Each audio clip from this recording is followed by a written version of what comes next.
All right, very good evening and welcome aboard to the Podium show every single Monday from 10 p.m. to midnight, where we preview and review and in the world of motorsport, local scene, African scene, as well as on the international scene on this 16th day of February 2026. Katsayo kalisikwirete vichimicha abatambi WG abamadadi sana bakoze namufuna ebirungi azizo twebaza Katonda tumusaba tusakuna ebinje birakuba byote bigoye na bachafunye mu buzibuzi bera sio tumusabe atemere kumpenda tsomoko buzibo tulivinga obulamu obuli better. The Podium on Fufa TV Neku 102.1 Fafama every single Monday. We do preview and review in the world of motorsport, and you can as well watch this program as well as Noku Liza now since across the entire world. Because the Fufa media app just so kubango downloading app store or Play Store, you definitely be able to watch Fufa TV, the home of Ugandan sport, or Noku Liza 102.1 Fafama Zonezili under the Fufa media services. Just so kubango Sangano Fufa Complex plot 879 Albert Cook Road emengo kuina chako kubango langa ne radio ba TV shuwalo jakubanga bikutambulya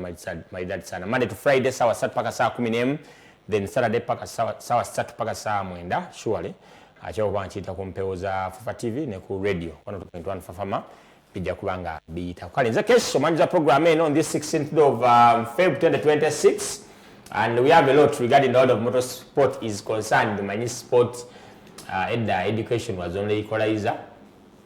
The ekati sports is an equalizer as well. Between the rich and the poor, the privileged and the underprivileged. But sport brings a combination of people onto the same table. So you have a billion reasons why often sporting discipline all rounder. Last week, Friday, Wario League game. Neki alezanya KCCA. KCCA bamkuwa 31 basangu akuwa brace for recently signed from Express. We have a game where youth of course I'm biswendo ziyatebera KCCA. We have a game where tugenda kedu go twasala busazi ku MTN Arena. Twa ku Namongo Blazers ngekuba UCU Canons. Twavuda Saturday. Byabadde double header ku Ham. Express UPPC, NTAMBI UPPC, then URF Villa.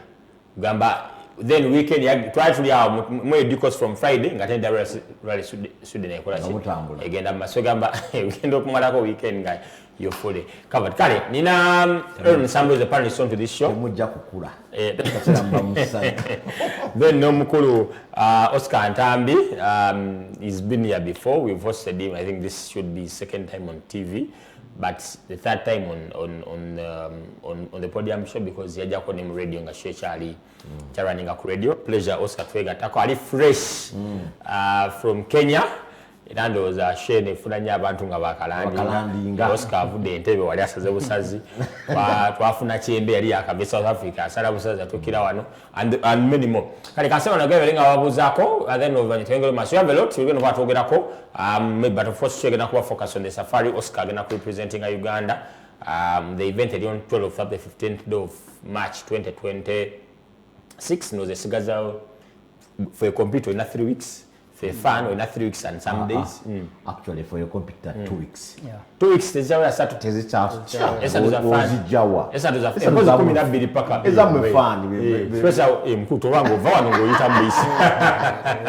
Nsoboza kuna watuliza. Batulaba. Ngina kufufa TV na batuliza ku 102.1 Fufa FM. Asanyu jerere tufisa wakade tubira ku wano katogera kubaza kusingo kwa garanga fwe ogemu tukaze mpaka. So kukwebaza management ya Fufa Media Services.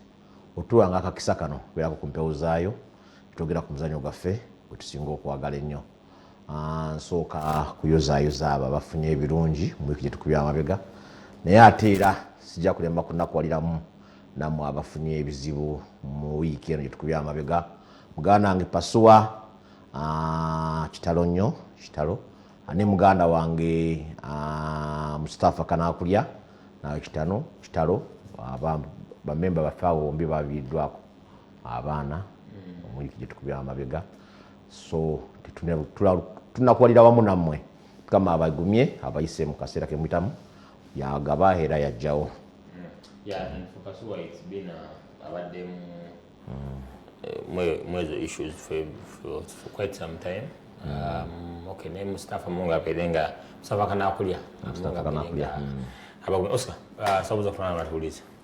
Batula bana batuliriza Manya Ntambi Oscar nga ndi rally driver nga mvugira KCB bank.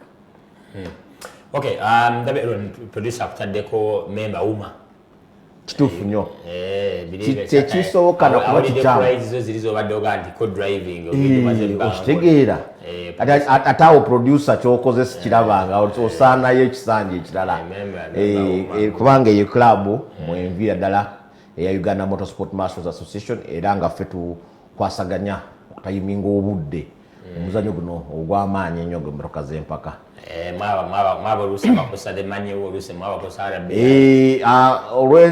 olw'ebizibu bye tufuna eby'obusobozi twesanga nga tetusobola kufuna gadgets zimala kubanga tukozesa the automated system oba latest system ey'amasaha tubula takuzimtuddako ko ne tukola zimanual countdown netukubalira netukuba ekiwero ng'oyingira mu FF naye Mukama Katonda ateebase nkibwa katali jirya tujja kufuna equipment ennungi era tujja kutuukiza omulimu gwaffe bulungi. Last week twakola show ne we are reviewing the motocross round 1 ya Legaruga and waliwo tuddeyo Tsimakula ne waliwo tuddeyo Shadrack Kizito nga ne bagamba nti MX 125 Jerome Mubiru ne Miguel Katende hit eyokubiri batuukira kumu intentionally balage abaorganizer mpitaga transport so everyone was saying they awangudde hit ye ne baamala ne bajiwa Jerome Mubiru but osanga Miguel agamba ebyo byampapula so abana abalale musenda kwa kati singa mutukole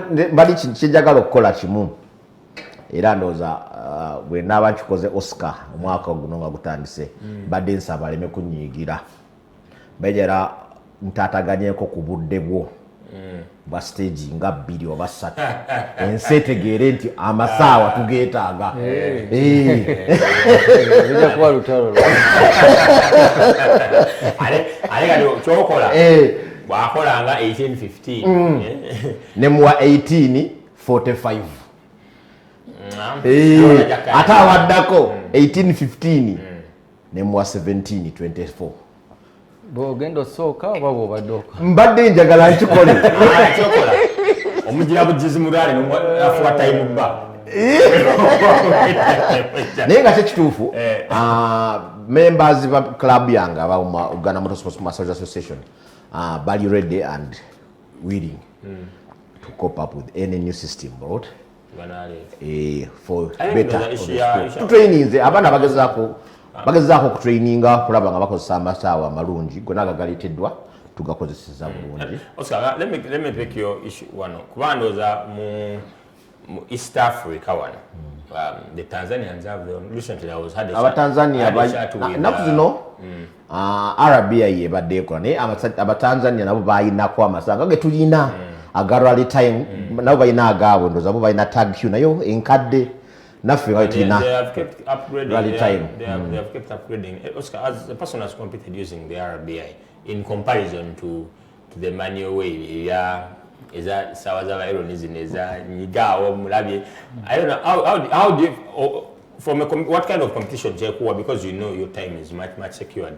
If you have the RBI in comparison to Katinga event you don't have, there's no event what event umalmanje jachakani ya Dauda fundraising ya Dauda agamanti he won the sprint but the times are not correlating with what was shown on the summary sheet. Yeah, of course tewali kintu kikuwa confidence nga ekyokubeera nga tolirayinga ku muntu nti rero namunyiziza ayinza okunkwasa mubuuza ku makya si kintu kyoyinza n'okugamba nti kya comparinga effort yonna gye tuteeka mu motoka z'empaka wandibadde tetukyali ku level eyo ddala nandibadde babalira baana basomera abadduka nabo tebakyabazalira MTN marathon olusala wali nga kakuwadde oba ogosembye oba ojja otambula butambuzi nga kakuwa time so ekyo tekiriiko na comparinga twandibadde taking a step ne tuvaawo awo ne tubeera nga effort yaffe reflectingira ddala ddala kyokoze nga tewali kwekwasa muntu yenna kuba sirowooza nti waliwo obudde obw'okukola entalo ezo kati abantu bajja natandika okwekuba ebikonde olwa time ate wetugenda wano omututwala wazibu nnyo natudde n'okutya kati manye twali wano ne Payasirujja omwenyini omukulu watudde nga tumubuuza ku bya ebituulya mu nkambi ya forest abyedistancing n'abyegaana naye kati omukulu katudde wano in full conformity. Okay, we go into a short commercial break. Wetukomawo aba UMSMA Uganda Motorsport Marshals Association babadde ne training safety training olunaku olwaleero wali ku Tapoto Works Mundeeba conducted by the Counter Terrorism Unit eya police. Producer ajja kubituwa nga tukomyewo after a short commercial break. Tuyitaawo tugendeko mu byabadde student. The event watch was won and dominated by the Toyotas 1, 2, 3 and 4 won by Elfin Evans. Nengo good start from Olivier Solberg. So what a performance in the area, so the beginning of that performance the whole rally weekend. We get back after this short commercial break.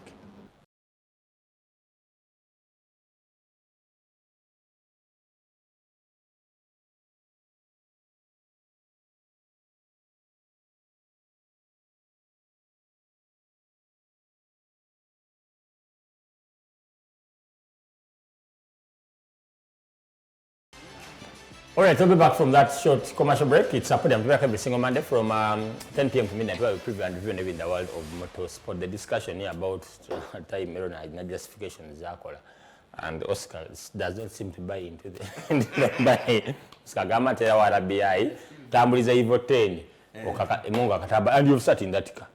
Yeah, I know the car. I know the car very well. We did so many stupid things in that car. Ate kati kyemmanyi ate Oscar olwabya twakola ebyo kati Oscar byagenda okukolamu nange nkyatidde. You're more stupid.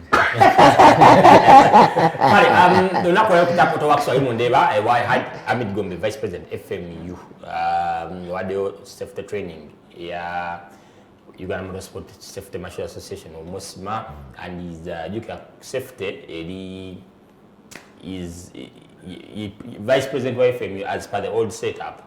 Yaba chairman was Safety and Medical Commission, Safety and Medical Commission. So event about training police ajatwa kuifanya hivyo, but it's very good. I don't know how far you guys have gone with my refresher this year. Nendos everyone is doing refreshers recently. Aba motorcycle minor symposium wali ku katikati. Drivers had their own symposium wali ku S&S their own. Though mwalimu representation from one of the members of the sporting commission, that is John Senyange. Then UMSMA bayina yiyo abrosa rade ifananye bibyo natwad FMU organized motorsport safety workshop in Endeavour. Abawo masimanye mutuse eyaffe ebadde ina kubeerayo mu weekend yemu ndo weekend yeno naye twasaba postponing waliwo ebintu ebimu byali tulinda bituuke ebyokutrainingiza nabyo ddala mu bya timing ne accessories tukozesa nga tutraininga. So twasaba gundi eno yeyongere training yaffe ya UMA to the first week of March.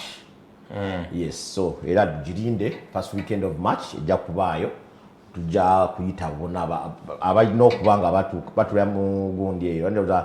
Abamu bwe twayise be bavuzi ba computers baffe abamu twayise computers by part of the training nga naffe era bwe twasabye tube part of this drivers symposium. Is it open to all competitors? Anti fe tuyitira wa DVP yabatwala era ajja by informing anti mujje nga era bwe twayitidde wa DVP ne tumusaba tube part of the drivers symposium egenda okubeerayo kubanga ebisinga bino fe tusinga obifeesinga mu field eyo. Abavuzi bafeesinga nnyo ba time marshal kusinga muntu mulala yenna ndowooza.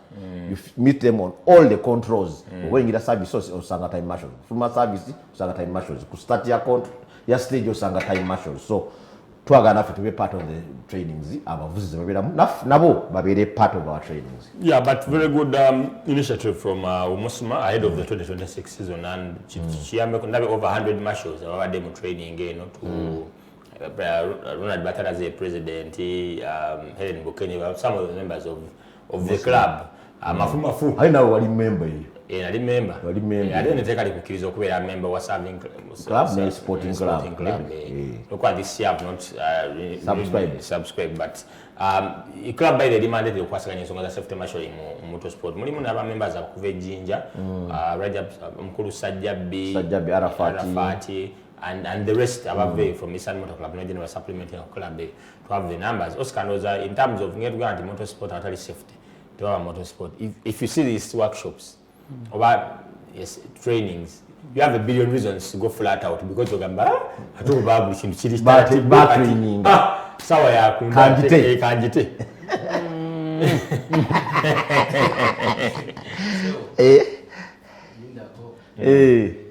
Sobola gamba nti ki kanjite nti kanjite era kwata muko pozi nga sigo sose mayo mrale guru watendo ali first car on the road. So I had a chat with him after the stage namuzo wa road sweeping duties but this maya sezibadde mbina yero kuba I think ofuna that fear what andika stage uncertainties eziliyo teri yalisemu oluyinja injoro and everything that comes along but she did nagamba naga yali atambula nemugai gokuwangula stage okwa road sweeping duties oyino kubanga odduka nnyo you must be going fast because time yakwa ya 917 tubakwanga fa kwa road sweeping duties twandibadde mu 8 twali mubake mabega twakwa 905 but Oscar with such I think it was a very good start for the 2026 season having such workshops abantu bamanye what's embedded in safety so that you have a clean event going forward. Yeah, of course buli training yonna ebeera eyongera kuzibula abantu maaso batandika oba beeyongera oku appreciatinga ebigendererwa byayo era mirundi egisinga buli wabaawo omusomo ng'ogwo gubeera guzze okwagala okutereeza ekibadde oba okuimprovinga so kiba kitegeeza nti waliwo ekyetaaga okutereeza oba n'okwongeramu okukola ki okulongoosa so kiba of course tekisobola kusigala kyekimu abantu baba bajja kukola ki baba balina bye bajja okukyusa mu buli ngeri naffe kituwa confidence nti team genda okubanga etuhandolinga yatutowe initiative okulaba nga ki going for training nobeera confident nti abantu bafaayo confidence neyeyongera naawe novuga emmotoka nga bwogambye nti osobola okugamba nti kati ngenda gita ate lwekyo waliwo n'arrangement eriwo walabyeko officials training stewards CROs ne COCs waliwo platform eri created training very soon ndowooza kubanga qualification zawedde era entry zagaddewo ezaba bagenda okubanga batraininga for the officials training so rather ndowooza general improvement mu byonna mu federation so ekyo tukibeebaliza kubanga bataddewo ebintu byebyo bituyambye ddala okubanga tuimprovinga buli kimu. Yes, the press release ahead of the 2026 motorsport calendar and the prestigious Pearl of Africa Rally, the Federation of Motorsport Clubs of Uganda has embarked on a refresher course to strengthen safety protocols. On Monday, Feb 16, 2026, in Endeavour, over 100 marshals were trained in a one-day workshop that was facilitated by SP Hussein Sobia of the Counter-Terrorism Unit in Uganda Police Force, Situ Mayanja and Hajamed Gombe, all emphasizing teamwork and focus. The workshop organized by FME in conjunction with the Uganda Motorsport Safety Marshals Association was attended by FME General Secretary Reynolds Chibira, UMSMA President Ronald Batanaze, and FME Safety Official Jamil Muchakaze. Those are good starts. Yeah, first weekend of March. First weekend of March. Before that. First weekend of March should be. Kuanga weekend ya 8th waliyo motocross round 2 ikali season. So first weekend of March should be first weekend of March inokobera first and second. First or second, because first inakoba 28th is Saturday, first is Sunday. First week of March. First week of March. Okay, we watch the space. We'll definitely keep you posted in that as far as that is concerned. Away Switching gears to WRC Rally Sweden yabaddeyo over the weekend. We take home event, then we preview the upcoming event here RC. Toyota's dominance, in my view, not surprised at all. Nali twalaba stage ya soka, nali ne Joseph Kamya, Nasa Mutebi, Cedric Buzabu. Samuel yanga tulaba mwegwako tumanya okwegwako, and I saw the time that was being set by Olivier Solberg. I'm like, this is yet another weekend for him. Kubanga ate yaliwaka, he had dominated well in Monte Carlo because of Ajiko Bunje Monte Carlo nti gundi yakulemberako rally Elfyn Evans after the first stage, but from the second stage back to 17th stage Oliver yali akulembedde rally, though he didn't win, yawangulamu stages mukaga, but in terms of rally leadership yakulembera rally from the second stage back to the 16th stage. Even this, he started very well, winning the first stage, but unfortunately yavako nakuba bank, the snow bank, then there was no way for him to recover. But good enough Toyota in terms of championship points, manufacturers points. The basis of board 1, 2, 3 and 4. Chebatakoze chebatakola Monte Carlo nti bafuna 1, 2, 3. This time bafunye 1, 2, 3 and 4. Atenga baje Kenya Oscar jagendo vuga nga very very dominant. Yo Toyota ndoza chituko chityache chaliwo mu mwaka ogwedde 2025 badominatinga nnyo Sweden ne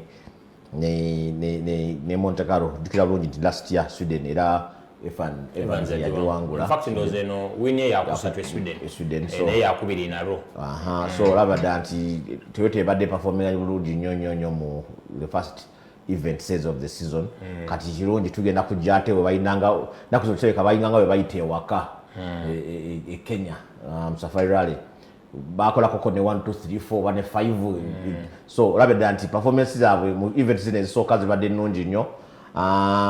Unpredictability eri Kenya toyinza kumanya surface gye mugenda kuvuga entuufu yinza kuba wet gravel oba dry gravel boulders toyinza kumanya kituufu naye Oscar izo tugamba simanyi oba waliwo ne changes epiezazze nawuliddeko nti titugendako Kasarani ku luno the entire rally eri Naivasha nze nebuuza tudde nti tulina circuit ku luno kikulinja omukulu tumulina ate kuba n'ebitabo yafunye dda so alina baga namba yabika yamaze dde ogitegeka so olabye dda nti at least dominance jezze ne confidence jezze mu events ebbiri ezo ate nga mu Hyundai bakompita bayo ababiri Hyundai ne Ford tada tebasaawo nnyo gundi yakulwana tulowooza nti yali badde alwana nnyo Thierry Neuville ate bimutabukako tugenza okwesanga ate nga Fomoya ateekawoko ku performance mu events zino ebbiri tumaze ebbiri so tulabe nga tugenda Kenya tulabe ndoza kiyinza okweramu ne tulaba dominance ya Toyota nga bwe badde ejja ebeerawo emyaka gyonna emika okuva Safari Rally yakomawo ku WRC series ebadde Toyota nga dominating ate tugenda kudamu guno omulundi era kimanyiiza okuba nga nakuba the team to beat.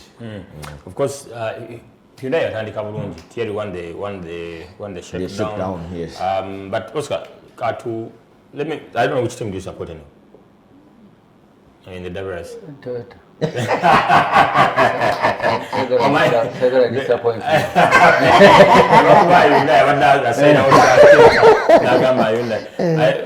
What did you make of Toyota's performance weekend prior to even after the divine Monte Carlo? Gundi rally eno genda maaso kubulira mazima badde up and down. The up and down. Nange netegekera waliwe kutwala kabudde but this never nyoku college but the safari nga si concentrating nnyo sijja nakuwulira saawa eno nti manyi omuntu aliyo. Yeah, but Aaron, Bobo this season, I think in terms of course while and we were previewing the season, in terms of manufacturers championship, chance Toyota and Hyundai. Ford, you don't count them so much. They always participants, good participants. Evans always second in the championship in the last couple of years. You might think that this could be easier. As we have done, as we Shibade even before, when 2023, 2024, championship Evans yaliko 2024 2025 last year oje yavugamu a few events abadde ajimutwalako this year oje akavuga ko event is going to do 9 more out of the 14, but of course omanyi ayinza okukatya Kenya jali abadde Monte Carlo Thursday Sweden. But of course, never aware wow, you might let me do it and look for. Kuno ndabye Evans I don't know, maybe the championship is still young. Niye ndabye ko Evans asikawo pound for pound performances. Nti Evans omyaka giri wa years yali omuntu go wabula stage emu na losing dada uchimu. Noba natandika kubanga buli stage afuluma wa 8 wa 7 wa 6. Naye kuno ndabyeko Evans nga bamuleadinga murale nga bamukuba naye nga is always second. Ne ojanga mwali by the way twali Monte Carlo bale ku surface jatamanije dalando za yemu ku surface ndoza jasinga okutavuga bulungi ya gravel snow yo niye ngolaba atekawo performance enungi third best time stages first stage time stages olaba kuno bwana atambula bwati ndowooza kino kinagenda okujja nti oja agenda kukola events mwenda zatera okukyusa n'ava mwenda neyeyongeramu anaagenda okukyusa nti ngeyongeremu nkole endala ndozange Evans agenze naye ekirala kyenalabye nti ate Oliver alabika mulalamu alabika akuze amakiwalinze mu ngeri gyavuga kubanga if it wasn't for that incident also mu Sweden he was comfortable with his lead. He very comfortable. Taina chago ngajja mu stage ne mumukubayo stage emu najja nabakuba 2 lumu najja ne mumukubayo stage emu until that happened. Ate byamazo kubaawo era olaba nti stages ezazeemu era yazze n'ateekawo performance nga akola he won 4 Oliver he won 4 stages. Evans namangula stages 5 Takamoto Katsuta yabadde second behind at one point I was anti this could be Kasuta first IC and weekend ejanga Asampire namangula stage 2 tie namangula stage 2 then Martin Six namangula stage M Rally leaders Oliver Solberg yakulembera after the first stage.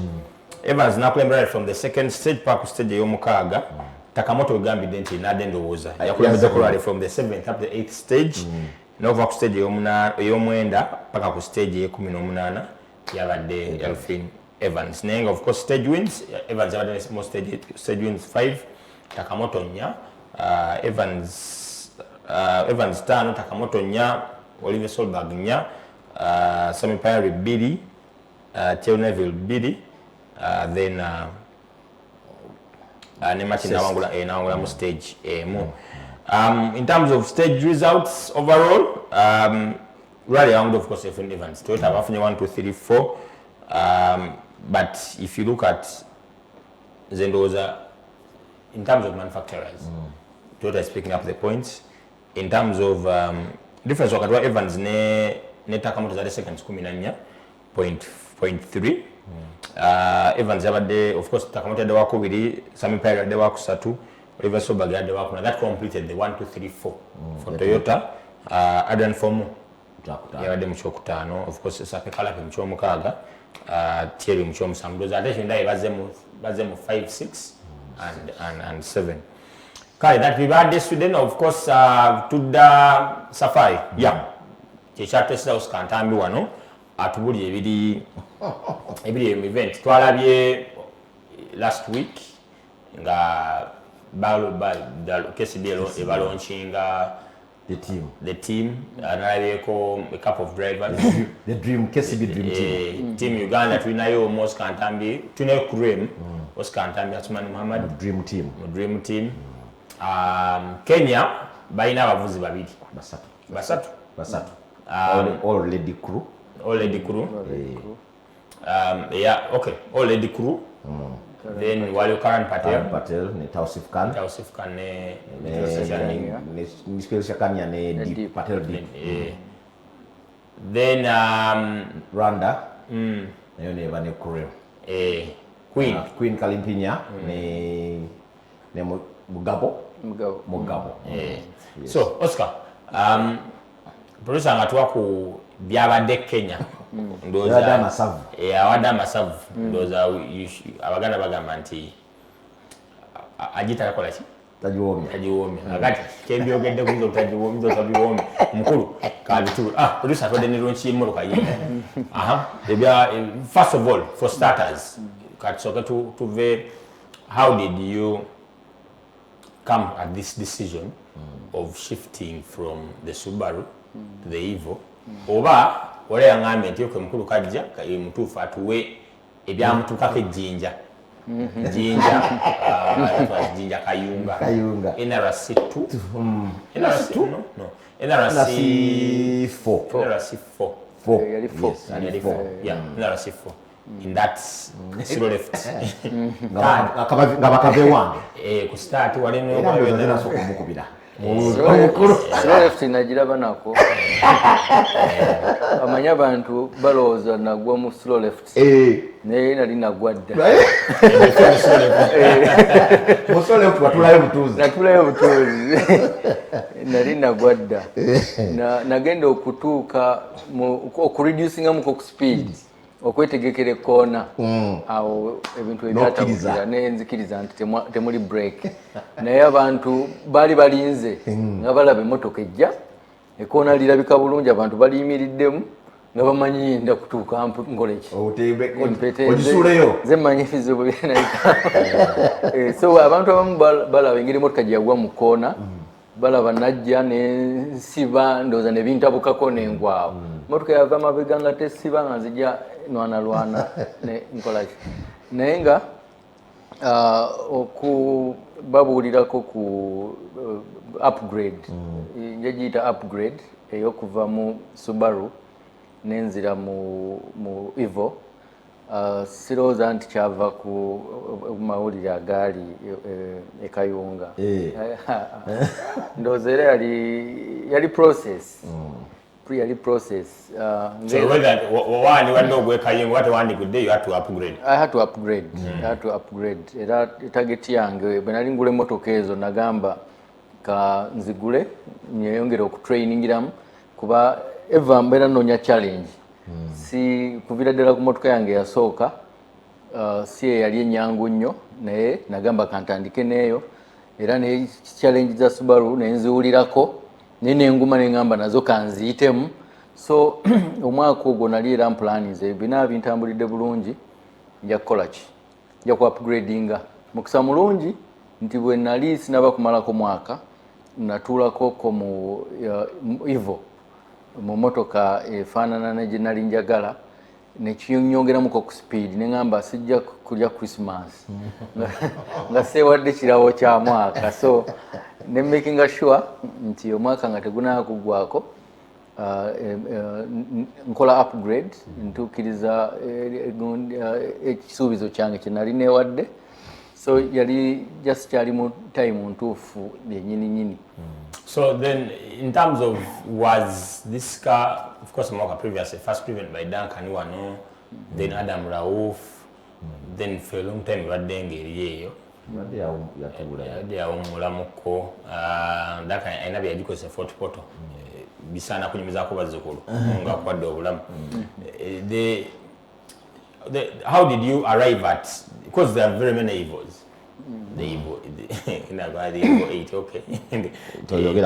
Evo 8, Evo 9, the Evo 10. Is it because was the car yali mukatale, where yali ku market? I don't know. You didn't even think of crossing the border to look for cars because Mama Zampeza's story wano. Angamati Kevin Debeto upgrading against the Evo 9. That's the story. Mama Zampeza's wano kati. Oscar, how did you arrive at of all Evos, the Evo 10? Of course, jakuwa ukakanako nawe bw'ogamba nti Evo nyingi nja kugamba ozibale kubeno was Evo 2, Evo 4, Evo 5, the Evo 6, the Evo 7, the Evo 8, anyway. Yeah, Ogama in terms of, because of the trends, it's either the 9 or the 10. Yeah, of course. Naye ate era nali sobola kola nsobi egula motoka eyagwako homologation. So I think choice yalinga emu. Homologation was the issue. So sewaliwo Evo nyingi okutereezaamu ssebo neera ne bwe namala okusalawo nti irina kuba Evo 10 era ne Evo 10 nazo tezaaliwo nyingi ez'okulondako mu Uganda oba if you spread the wings osobola otandikira mu Uganda nebo spreading ku neighbor bwetera okujja era nawo neighbor bwetera okujja lweziri bw'oba owulira amawulire osobola zibala nti 10 naye bakutumeko so mundi tezaali nyingi era engeri eno emmotoka gye nali ngimanyiiko nga ndabye bwe performinga byekola olaba yasobola okuvuga omusajja mukulu neŋŋamba nali ngimanyi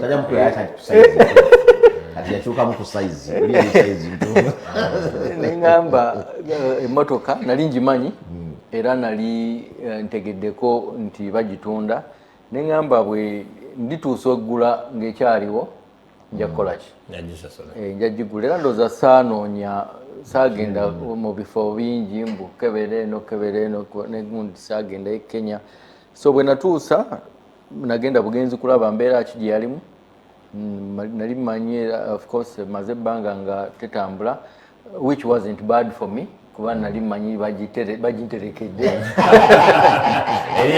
yali terina kubanga etambula naye nga ate era nga bw'omanyi emmotoka y'empaka era ebintu byayo byonna biba byakubako bukubi enfuufu so tewaliwo options ziri awo era yali eno and I think it was the right choice. Okay, it was the right choice indeed. Producer atwa ku clips awo Oscar ngali mu kuba mukko ajatuba twafilie motoka eyo after this short commercial but then of course tugende byabadde e Kenya last week yabadde Kenya representing the Uganda represents the Team Forest ahead of the prestigious Kenya Safari Rally which is upon us from the 12th up the 15th of March 2026. Katukomeo.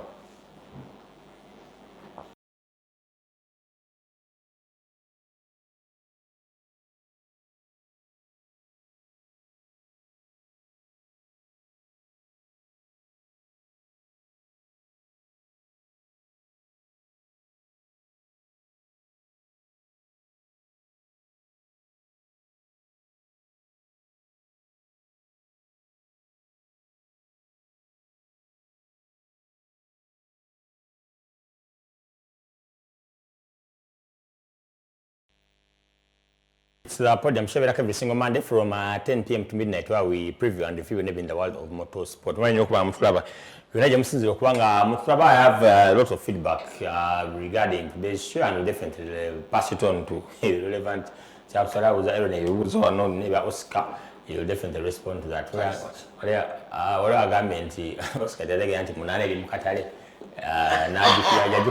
yajirwana naita they voted. But of course Oscar Gambe it's as simple as ABCD. It's not homologated. So Oscar, what is motokeyo and the reasons as to why you shifted to that. But before, didn't you have any aspirations of probably or because okuva mu Subaru? This okay, Noga Kankole, I've been driving the N10, Kangende, there's the N11, the N12, the GVB, the N14.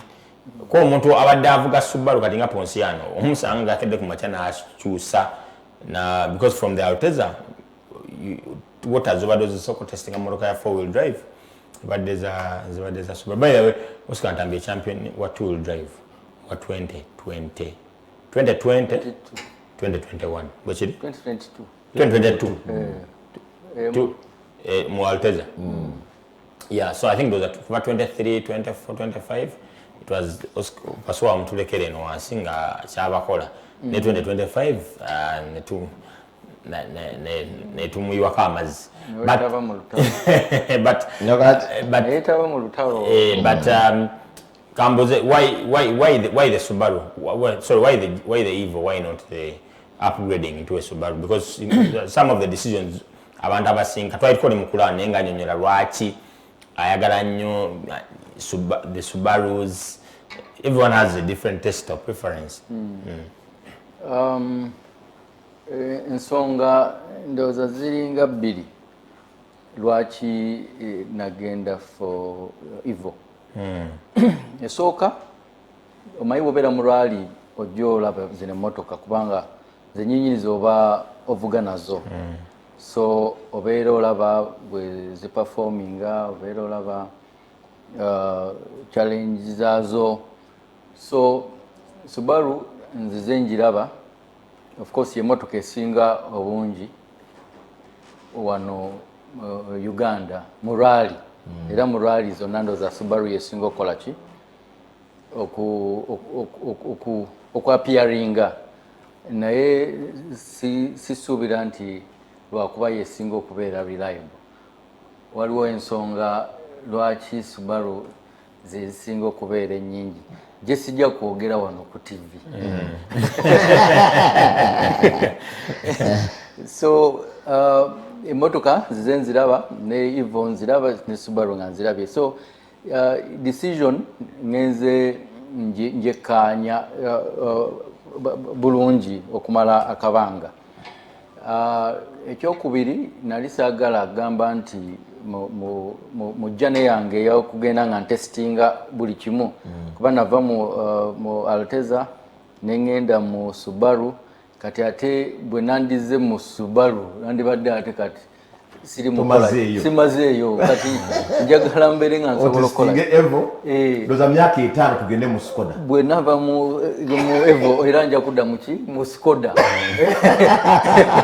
Kati nina okubanga omazeeyo zonna nteekawo enjawulo feeling wegifune naye nga of course from experience nali njagala kuviira ddala ku Subaru nkole ki nfunire ddala ekintu ekiri totally different ndabe nakyo bwe kisobola okuperformingamu.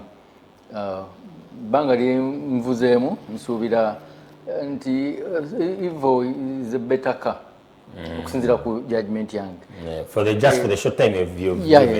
Mukulu ajja kugamba story ye naye okusinziira ku alagali gwengeje nati wadde kwa erina eno. So nsobola okugamba nti sosobola kungamba nti obanzireyo ku Subaru ne bwebeera nga mpya etya. Wadde yatugamba nti ate the trade-off for him is much better than the N14. Naye ayina test alagali gwe okuba you've driven I think only the N10. Kati of course wawulira wakwata kawulidde gaye ne bwoliyita Subaru mpya kati already omuntu wakugambira nti enkadde esinga empya already kati kitegeeza akugambe togendayo wali akugamba ddayo emabega oba togenda kuddayo. Recently twalina ano Munasingi hosted Munasingi nga tumbuuza Zambia bavuga nnyo the Subaru tumbuuza naye n'atuwa reasons zaabwe. Okay ye ekyali what was ekyali yagamba naye yandiyagadde okuva ku Evo 10 kuba ku Evo ku Mitsubishi but because of the cost nti okufuna ebintu bya Mitsubishi itself logistical nightmare naye bya Subaru not that much. So Oscar, tell us about this car in terms of where do you find the huge difference in terms of your driving style in comparison to what they go about the Evo 10 rather than the N10 the car of the Evo 10 how which in terms of your driving style how do you feel ngovuga motoka so ato mutaga nti kati Oscar wa Evo wa N10 no wa Evo 10 apart from the pace peak maybe na Evo byeina bino byenyizo mwawulirako.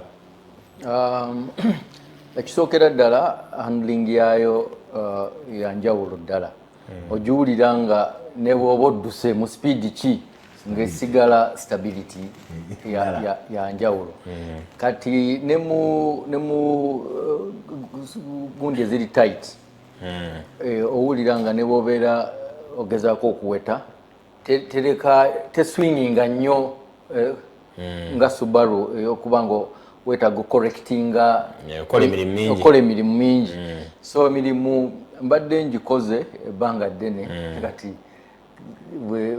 bwe nzuula ekintu ekirireesa ekitwala obuzibu obutali bwe bumu okunyanguyizaako okufuna kyenjagala yali choice ntuufu ddala so mu comparinga ebyo ebintu bibiri sofa nsobola okugamba nti enjawulo y'amaanyi nnyo nnyo mpaasi wali atuddawo yagamba nti watulako mu motoka ya sodo n'ogamba mutovuganko ku lwali you've never watulako mu Evo 10 ng'ova mu Subaru yagamba you've never tovuganko ku lwali era ne mu history mbu bamuggyemu they should expand Oscar Ntambi from ever records za Uganda ati era avuzeeko lwali mu Subaru n'agamba the Evo 10 is completely it's different. It's night and day. Okay, then today ku in history one Raufa Jivuzeko Duncan Jivuzeko. Do you feel any sort of go as a competitor anti Emoka biekoze replicating even to do more? Raufa almost won the Mbararale ngaline I think energy Samakula. Unfortunately the popular shaft yabajjam. Duncan yabikola bena motoka ebiri memory ndala motoka the first driver ndio yajitula mali Bashir Mbogo kabale rally mangati ndio yajiwangula then ne bajja ne bavaamu e Masaka by the bakuba rock slab and I think suspension ne bakomyawo then Duncan atenda damu najibwako ne Semakula ne basigala ku bridge empange Fort Poto. It's one of those memories. It's some of those ones more okay. So, do you feel to replicating performances is about the motokeno so that you also okole mark in one of those drivers of the Evo 10s one you're going to want to run of the Evo 10s one just Mangata I think over 2013 Amal Manja Jivuze Wangwa Koni Rally Mbarara 2017 yali Yenkubeyo Mathablik Junior ajivuze ukwati championship athaja wangu ya 2015 yajiwangu ya Subaru Evo 10 ajivuze ajivuga kone Samakula mu 2019 nganonya championship unfortunately yajiwangu la who else has driven the Evo 10 one in Kampala of course Katete yakajitambula muko wano Katete yabajivuze hadi nonya Oscar nache njagala tuule if does it feel as a driver driving the Evo that kind of performance Jane, do you feel any sorts of pressure to take our performance? Sirowooza era sirowooza nti ngezaako okukola boboyogedde bye bakola nga bagirimu naye ate era nja kubuulira nti ebyo byonna bye bakola era baali benjoyinga advantage za motoka kubanga Evo ye motoka gye basobola okuwa nga obadde wakatandika era no performinga bulungi olwa advantages zaayo kubanga era olaba abasajja abagisookeramu najja nga gyavuze era olaba nti tebabeera wala nnyo ngaki ng'omuntu atandikidde mu zino emmotoka endala ndowooza ate n'engeri gye preparingibwamu engeri ebintu byayo gye bitali gye bitabeera nnyo gamba nti wabironderedde kino kiri wano kino ne bakuwa ekikadde ebintu byayo emirundi egisinga era obeera ogenda kugula ogenda kugula kipya ndowooza era ne condition zaazo kizibu nnyo osanga Evo ng'eri awo ng'eri mu mbeera nga yeeraliikiriza ndowooza ekyo kiri lwakubanga ebintu byayo era togenda nga obikuŋŋaanya so ekyo nakyo kyongerako nti buli muntu agiina era erina level gyebeerako ey'obulamu so kiba kimwanguyiza okukola kikuba gundi y'emmotoka embeera y'emmotoka gy'erimu emirundi egisinga era yeki ye performance yayo ne busika abapeyaringa Dauda Moroko balina kye yaba n'afuluma truck run ey'okubiri ng'amaziga gamuyita mu balo club yenanga n'ensala omubuuzaako era kyatwalira obudde nga akakkanye nangawaaye Ivo kyenkoze Oscar uya mpangudde yali mpangudde batoya akala kamwe tedde batoya akala kamwe nembuza kakusabire nagamba so nekasaba organizer nakkiriza nezije omukulu nawe asumuzaako ngala Oscar muivote Oscar muivote alendi watula muko jomanye bulungi besobola okukola dali yati motoka ekisooka kya byonna motoka nnungi and Oscar confirms that. Oscar ku muntu gwe badde manyi oli akola ebyamagero mu Alteza ng'afunye emmotoka ekola ebintu bino ayinza okuba ajja kuba muzibu mukko yeraliikiriza abalala balina inferior cars si inferior zokka ntirano twaliko sheno negamba waliwo cluster ey'obuninkini buno obutono twabuteeka cluster 1 ne mama cluster 2 mwe mwali emmotoka ezizze Oscar Dauda Muwanguzi abo bonna abali mu mmotoka ezo ennungi eziddako awo naye tugamba ekintu kimu nti abali mu cluster 1 eno bategendereza nnyo bagenda okufuna approach okuva mu cluster 2 emmotoka zino nga babajjayo ne babateeka eno waggulu wali eri muki mu bintu ebyo so omuntu ze gwe mmanyi Oscar Sabira nabeerako naye emirundi si mingi nnyo yalinanga omuntu wange yabeeranga nayo Dedic nafuna omukisa okubeerako naye mu trainings ezimu nendaba byasobola okukola omanyi emmotoka eyo ndowooza ebintu ebisinga byetayagala byebyo teyagala off-road kubanga ebiyindo byayo byebisinga okuba ebizibu ku left osanga oil cooler bw'ovaako ku right intercooler kati Oscar yabe takyabivaako kubanga yabiyiga mu Alteza yeepimira byonna wajja ne bwatajja amanyiwo toera musanga nti awo yabadde najja kuyitawo naye ndoza yabala bubi ekyo takyakirina tokyalima kubanga ebyo byasooka okuyiga Alteza nga asooka nakolaga n'akabina nga nakugulaga face niira n'ajjawo n'agenda kati ebyo yazze mu motoka ateeta emukolera ebyo byonna bulungi abali mu cluster 1 wali be nagamba besibe 3 n'ebbiri z'okuba tezijja kumala ate emmotoka gyemanyi eyo emmotoka gyemanyi performance edina kati Oscar yagigaseeko gundi eyogikola bode wakolaba nga motoka linanga yakava emulali yato gikomyawo e Uganda nga yabagiri buildings buli buildings mpya olaba danti motoka eri class erimu apart from the protos erimu motoka ki eno Dauda oyazo nazimala yo obisaga wode webuli Dauda Oscar Mwanguzi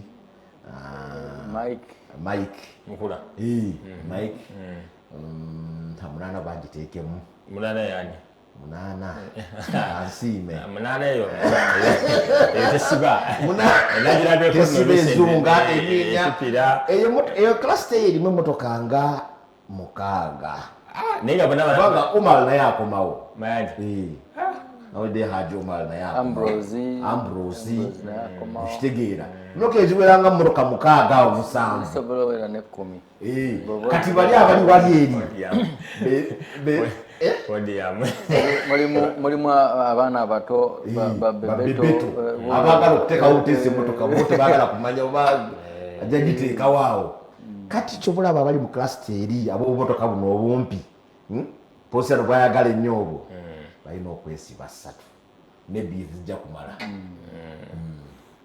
kale abali ndowooza nganange omwali Dauda bali bajelas kasi ayenderasi ndowooza ne mu kirasi tumujjemu tumuteke mu cluster 3 Byron Lugomoka I'm cluster 1 because of the talk about the Mirage. Motoka nini? The Evo 10.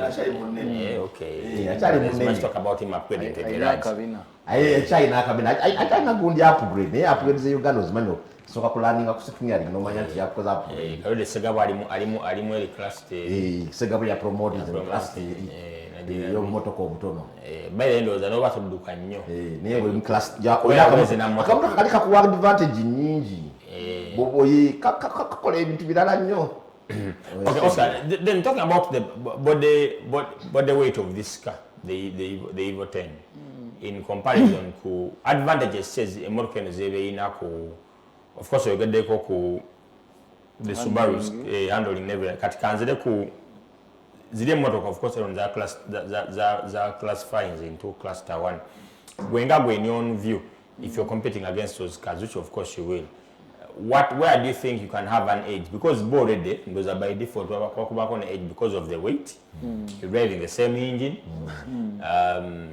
There's a way asukana kubisa weight before you even discuss anything else. Asukana kubisa weight because the engine suspension. Then of course maybe the suspension travel because for Duncan category motoka the suspension travel is that of R5 category. Now you have your standard group N. I don't know what gearbox do you have. A dog. You have a dog box, yeah, maybe now you are sequential 6. Sequential 6.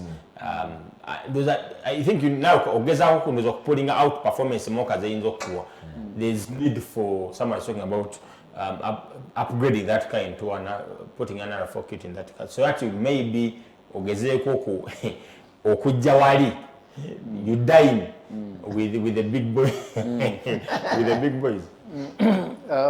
Ekyokugi upgradinga okusookera ddala sinaba kukirowoozaako kubanga emmotoka sinaba kugivuga sitera kwagala kukola bintu ku speed mba njagala nsooke mala okuexhaustinga ekyo kinnyininyini kyerina nakyo nkimanye so bwe mbanga ndi mu comparinga mba nsobola okucomparinga obulungi nti RFA eri bweti n'eri gye mbaddemu eri bweti so guno omwaka gwo ngenda givuga nga teri upgraded to R4 naye omwaka ogujja kuba kyemmanyi nja kubeera mu motoka y'emu nsobola oku upgradinga suspension nemmanya nti kati esobola okukola ki okulwanako n'abantu naye nga n'ekirala ekyemmanyi ku motoka olabye emirundi mingi abantu ng'alina emmotoka gye wandibadde weegwanyiza naye ng'emmotoka ate ezimukuba ate tezikola ki so n'emmotoka yennyininyini yeetaaga okuwa obudde ogikola ki giyiga so approach yange si ya kulwana kukola upgrade na kufuna advantages ku mmotoka naye n'okuteekamu obudde okola ki okuyiga emmotoka nsuubira bwe mbanga emmotoka yange ngiyize nga bwe njagala ebyo ebyomotoka byamu obumpi nkuba sirowooza nti mbitya kuba saagala kumanya. Okay, then let's get to the safari, which is 12th or 15th of next month. Ogenda kujivuga even run us through what transpired in Kenya.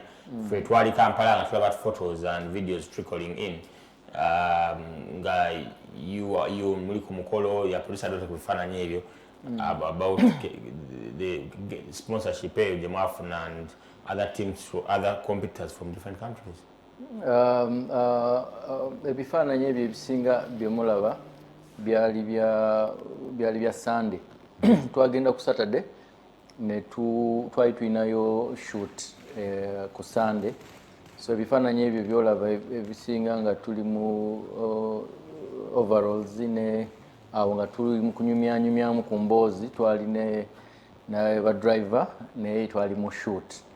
Photoshoot. Yes, so photoshoot weyagwa ku Sunday ne tuwumulamu awo lwali very engaging. Twakuba ebifaananyi bingi the whole day waliwo moments ebimanyi ebyebifaananyi. So we had that for the whole day. Kati ku Monday ne tufunamu break, then ku Tuesday yali launch. Era ebifaananyi byolaba mu screen ezo ennene n'abantu abaali batudde yali launch.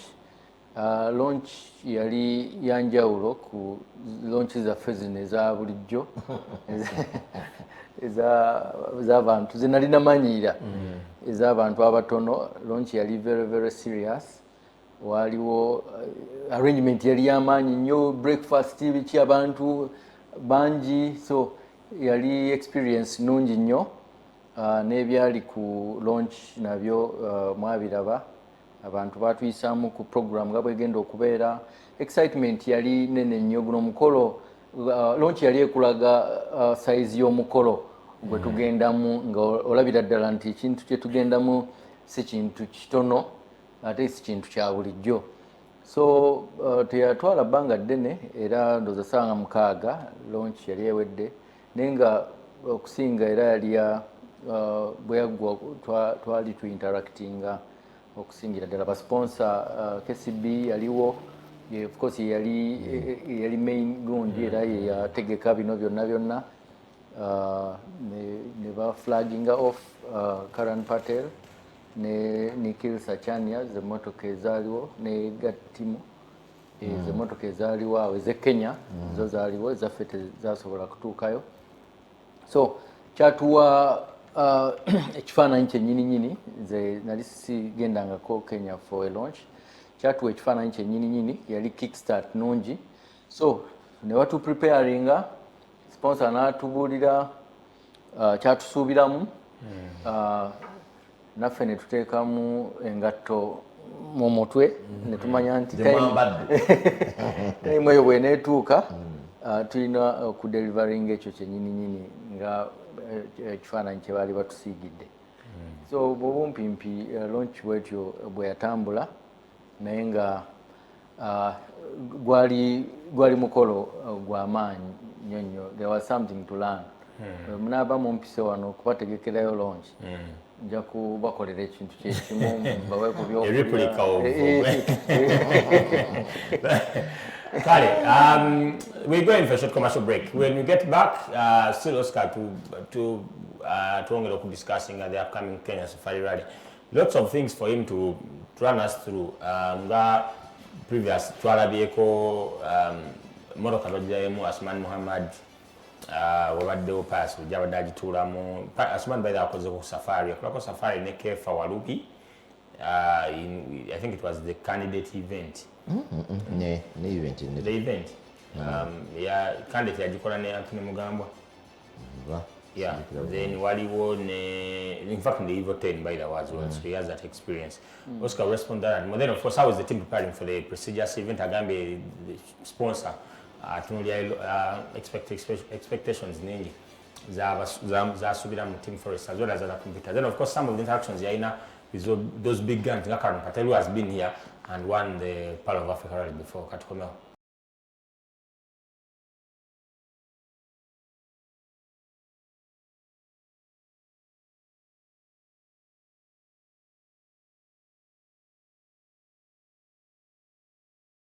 All right, we're back from that short commercial break. It's Podium every single Monday from 10 p.m. to midnight, where we preview and review and the world of motorsport, local scene, African scene, as well as on the international scene on this 16th day of Feb 2016. Now, no, Oscar NTAMBI, Uganda's representative, one of Uganda's representatives in the Kenya Safari Rally, which is upon us from the 15th of March 2026. Producer so to entry list Kenya Safari Rally out nga Oscar NTAMBI na Asman Muhammad kwebali nayo ko yasinna Sali Katumba Timothy Gawaya Wamala Francis bamu abagenda representing Uganda mu events Duncan Mubidi as well, yes, ne Joseph Kamya mu Subaru Impreza UVB. Yeah, Uganda's representatives mu event Oscar. Lots of feedback here, viewers and listeners. Now, a gentleman called Henry is Ali Iganga. Akuyeza okutuwa kumakula naga singe badde emoroka ya Vip Power. Abadde akuyibwa bufurutanga naye yawulidde nti mulimu avugasi agumaziza mbi. Okay, anyway, you program as usual. But so we're going to then of course upgrading the car. Kenya, is it because the sponsor is available even before when you're upgrading, you had minds of doing this prestigious event? nga bwe nagambye nti mu choice yange y'okugula emmotoka yali yakugula motoka ina homologation naye ate sijja kulimba nti nali mmanyi nti mu mwezi ogwokusatu nti ngenda genda mu WRC so okuddamu ekibuuzo ngenda mu WRC olw'okuba nti KCB yampadde sponsorship okugenda okwetaba mu rally eno ate motoka so kyajja ku perfect time nti nali neetegese naye ate n'omukisa nga bwe bagamba omukisa gusanga yeetegese. Okay. Then the change of co-driver? The change of co-driver was very intentional. Mwena mumanyi nali nakyusa navigator nga nvuga ne Pius Lujja era akyali navigator wange naye bwe batuyise kweno event neŋŋamba I weighed advantages Asuman zalina ku Pius nga yabadde esingira ddala obukulu yabadde yakubanga Asuman makanika tuze tufune ebizibu mu Subaru eyo nga yandibadde oba oli awo tevuddeeyo naye Asuman ye muntu ava mu motoka takkiriza nti emotoka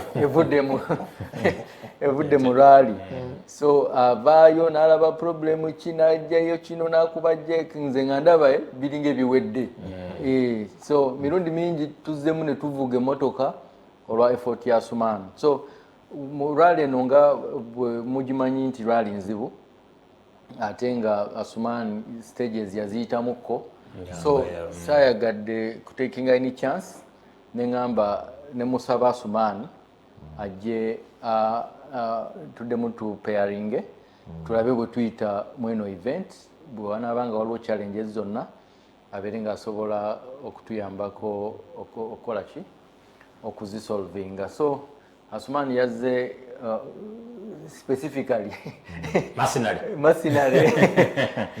naye nga musajja wange Pius nkyakola ono masinale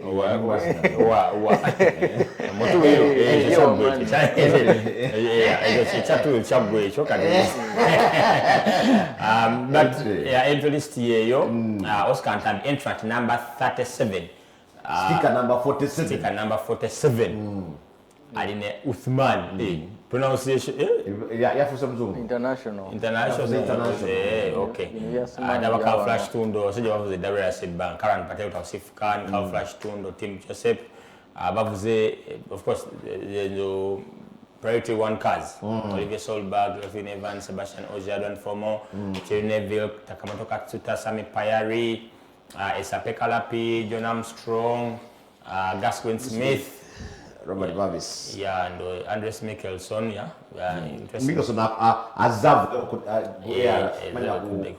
Kenya itajivugako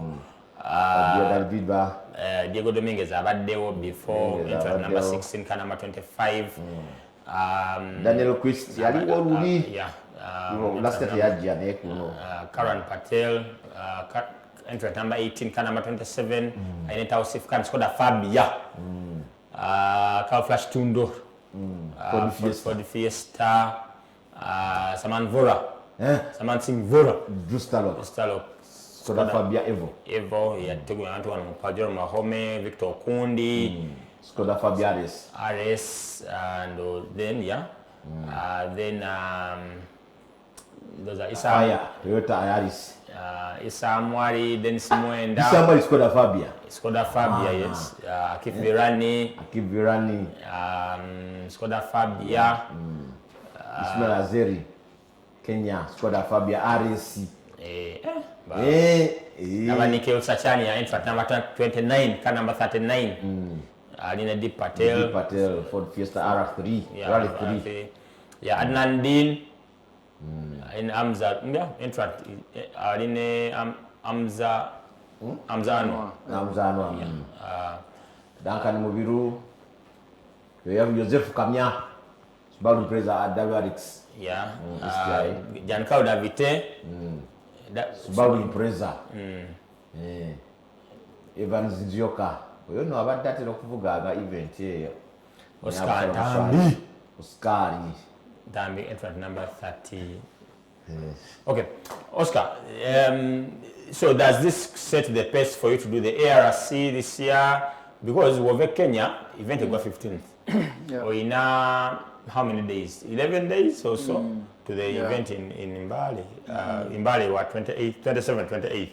How do you plan to handle the two? There's talk about maybe you help us clear the air about another Evo 10 in the house. Team Forest, why Wagamaina Evo 10. Jebajeri kati.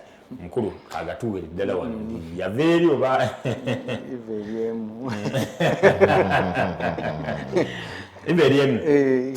so does this set for you the best to the ARC? Because ARC this year, if you do East Africa, not ARC to by the way, you can test the waters in ARC because the car is homologated. I think I said Vuga Safari. There's also a video in Rwanda be Burundi takebera isabu isa because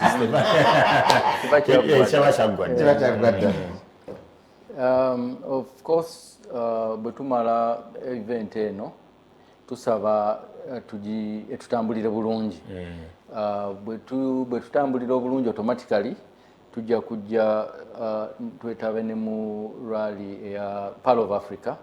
Of course ejja kuba rally ya kubiri ya ARC bwe nayo bwe nebe tutambulidde bulungi then eddaka ejja kuba ya Rwanda kumpi wano era nayo tujja genda eddako ejja kuba Tanzania. Awo tujja kulaba bwe tuyimiridde nenga bwe tunabanga nayo twetaaga ogenda okukola ki okutoba kijja kusinzira ku nsawo bw'eneeba eyimiridde. Bakama baffe bwe banagamba nti bana mugende neyo mutukiikirire mukakube kalamba fere tulina buzibu nga tukola ki nga tugenda. So have you had enough? Okay, the sit time is never enough because the more you Patel has had a lot of sit time. Yeah, he keeps doing it. Even when Chate won the ARC in 2015, he kept saying, I need more sit time, I need more sit time. Kati, have you, ever since you got the car, you've driven it to one event in a Sika? A short one. A short one which does not really give you that. I don't know what's the total distance of the safari. As world's toughest rally, by the way. How do you intend to get past that situation? Because you need to have,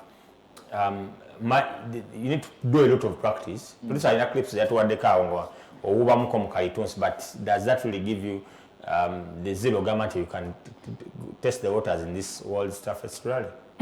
Of course, guno mukisa ogwampeereddwa okuvuga ndowooza gwesigamye ku kubeera nga ndi driver. Marshals sinaba kutuula nnyo mu motoka eno naye ndi rally driver.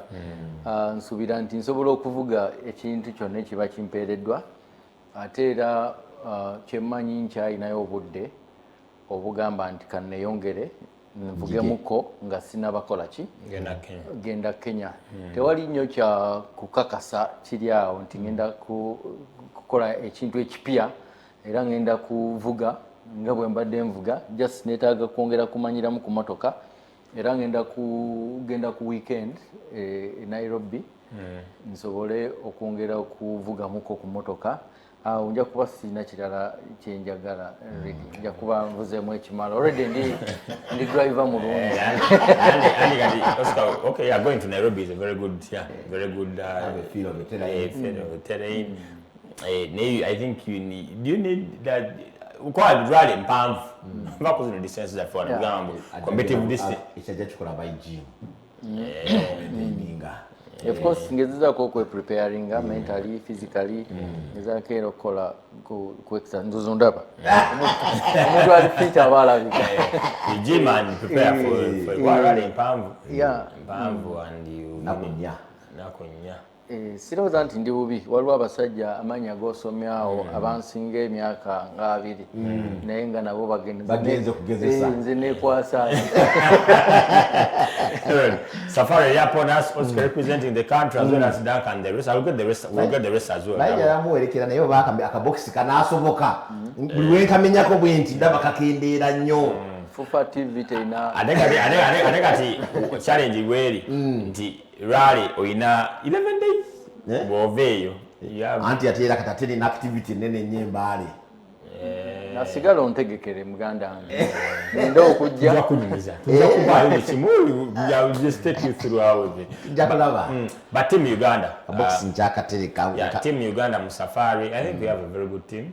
Yeah, it's good enough. Duncan avuze ku Safari. Duncan avuze Safari experience nungi. Oscar gundi agivuzeeko Gawaya. Gawaya azeego kubiri.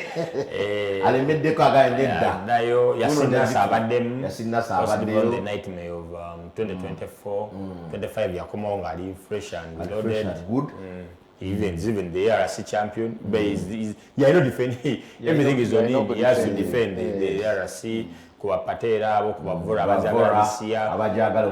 There's much talk about Davite doing it this season, but of course no. And the advantage Oscar Kadijaina, I saw one championships the ARC and the ARC too. So maybe Davite was all again, but of course.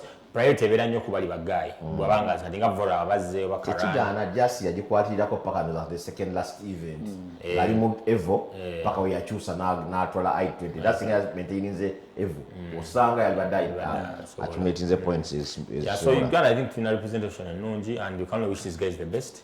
Definitely. Nange nabagenda ne bawambula batera kubasooka wanatera basemba kuba wano. Kati return. Then Oscar ogeddeko ku the okulaba whether you can do the ARC this year basing on the performance kat Joba doing how because by now I think you must have made up your mind. Maybe it might be too early for you to do 2 championships, making that decision and saying you're going to do championships at the same time. Because Nezano is just thick and fast. One of the calendar events in I think Burundi, Oba Kave Burundi, I think we're in a ARC. I think one of the Tanzania weekend. Tanzania weekend the Dako Baguru. It's somewhere. This thoughts one's programming in terms of competition. Of course, calendar bozigata zifuka very tight. Nayenga bwe nkugambye nti ngenda kubeera progressive nti nvudde mweno nzize mwene fananye etya kubanga ne wano sponsorship ya wano nayo tulina okukola ki ku representing so agamba nti no yogivuddeko so nja ku making sure nti bwe binaabanga byonna bintambulidde bulungi nja kusobola okukola ki waliwo ka gap akasobola okuyamba okwetegeka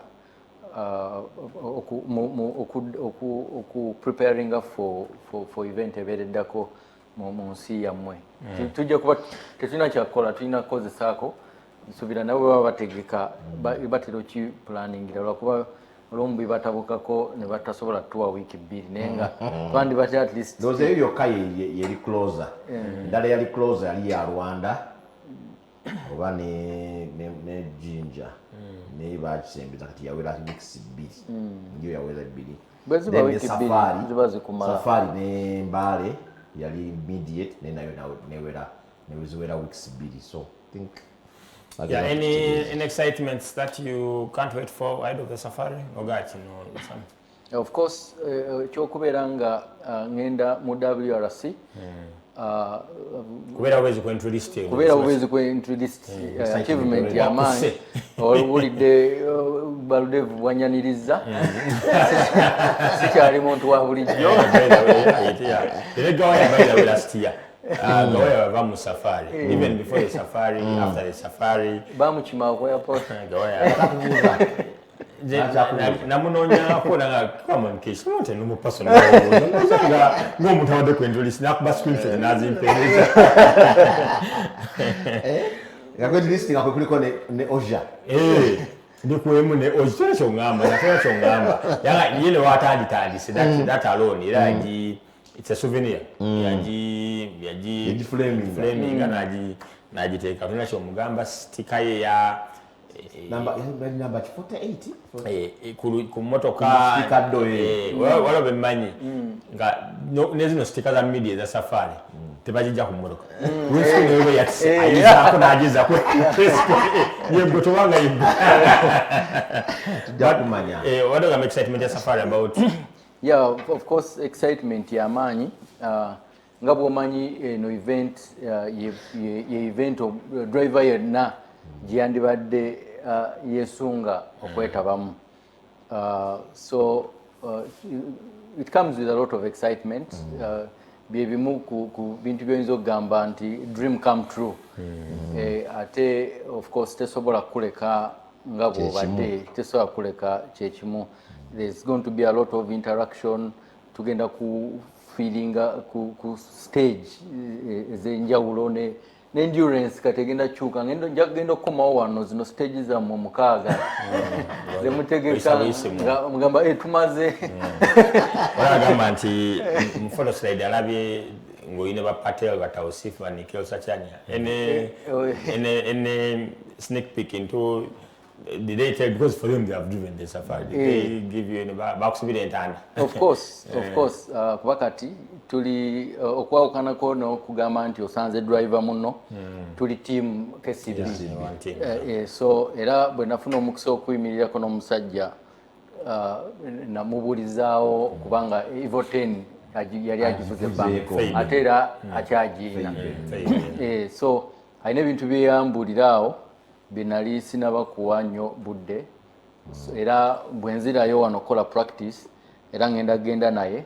nsuubira nti alina information gyagenda okumpa osanga ginandinoonyereza wiiki emu oba bbiri naye nga already abipassinga on with ease kubanga tuli team yemu anjagaliza performing bulungi ate ng'olaba knowledge gyakuwa ku motoka olabira ddala gikuwa ne confidence y'amaanyi agambayo we played with it.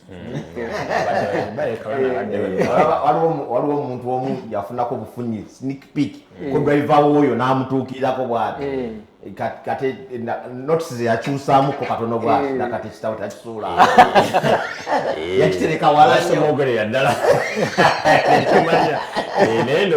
being around those guys there's a way it's competitive, there's a way you feel try to go back around uganye try to go back around mu 2024 we were the first NRC crew on the road the fact that we were leading the championship tausifa atuka ku control immediate na ajana wana otuka ona before the control na kuzaso check in time noji mugamba naraba neye kati neshindaga nti kibakiza yewa akubuuza no mugambe iyo na gamba neye kikakata ko kubuuza the next kule kuliwa emabega so omanyi to avoid avoidance of doubt wachiga sembubi then nasabane ku press notes you can stage ya makarena baji cancelling so drove that long transport why around 30 something kilometers ogenda kutuka tadoba kakali ako munana so twakamala walo ka remote ogenda okukola kasuta there's a stage awo sulambaya ngoma zokola katadoba katusha kati the team media then that this local remote refuel so we had a lot of time nangamba okay let me have it in fact I'm okay how not na bikula nenga ndaba of course boba ina tebaina as much detailed notes as we have because of the car yeah nagamba they are good na you're too detailed nambuza the shocks we drive nezimugamba nanga yeah that's the reason that's why you're detailed kali simanyi ya mugamba I think bino tukola show bino nga tugende photo na mpeleza message nanga you guys did that na mpeleza nekifaananyi era nga kijja ku screenshot ya show nangamba go out and adopt what I told you before so tugende photo mwakola bya na tubikyusa ya adopt ya ngamba from so but it was not because of so probably because I know the awala kumunana ngeita we yaita 40 but anyway, cutting shots Oscar, and I think you should civil Ntanda and wish him the best.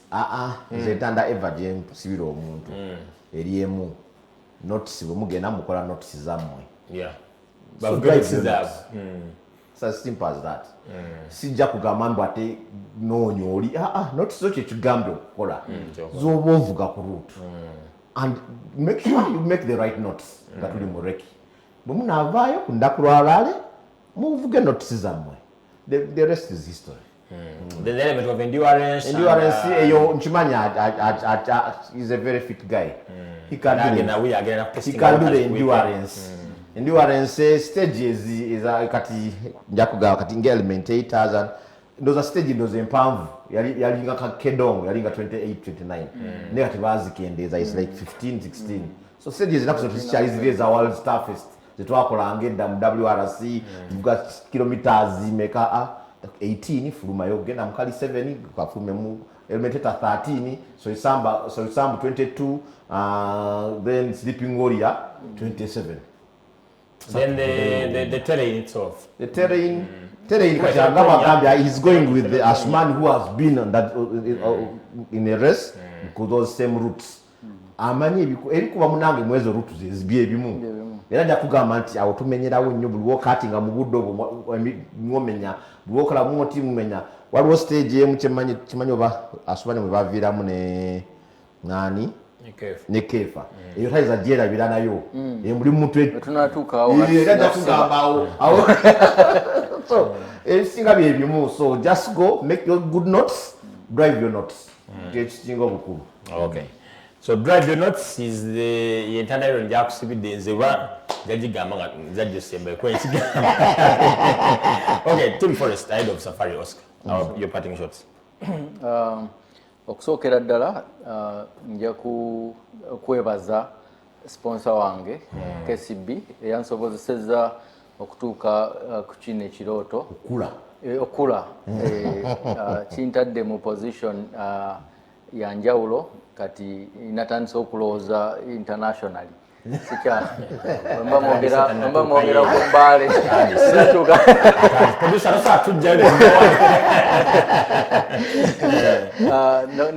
n'okwebaza team effort yonna gye badde bateekamu okulaba nga tu preparinga for event eno buli omu gy'amanyi etali nyangu nnyo fans family yange ffenna nga bwe tubadde tutambula okumakinga sure nti bwe bafuna amawulire of course it excited buli omu so buli omu agenda kubuulirayo ekintu kimu so ngenze nkuŋŋaanya ebintu bingi era kati akasero kajjudde nina ku deliveringa budeliverinz nsuubira nti information eyo gye nkuŋŋaanyiza overtime ejja kunyamba okulaba nga mpafomingira ddala bulungi nkomewo mbere nga flaga ya Uganda sebo ngikwatiridde sebo Peter Jali mutima alinga kikatwenda kuzimanya amayinja ga mutima alinga ki manager yeki yo security